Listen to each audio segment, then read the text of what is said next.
അത് മാത്രമല്ല, ഇന്നലെ വന്നത് അവന്തിക എന്നൊരു ട്രാൻസ്ജെൻഡറിനടക്കം സംസ്ഥാന അധ്യക്ഷനെ കാണാൻ വേണ്ടി കഴിയില്ല. ഇത് ഒറ്റപ്പെട്ട സംഭവമായിരുന്നില്ല. ഇപ്പൊ വാർത്തയിൽ വന്നത് ഒറ്റപ്പെട്ട സംഭവമല്ല. നിരവധിയായ സ്ത്രീകളെ, നിരവധിയായ യുവാക്കളെ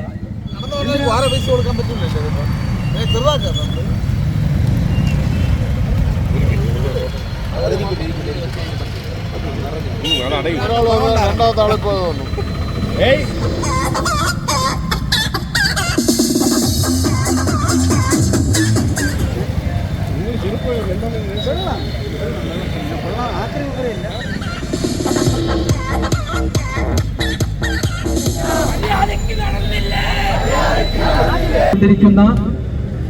അശ്ലീലകരമായിട്ടുള്ള എന്തിനാണ് ഈ പ്രകടനം നടത്തിയതിനെ കുറിച്ചൊരു സൂചന നൽകിയിട്ടുണ്ട്.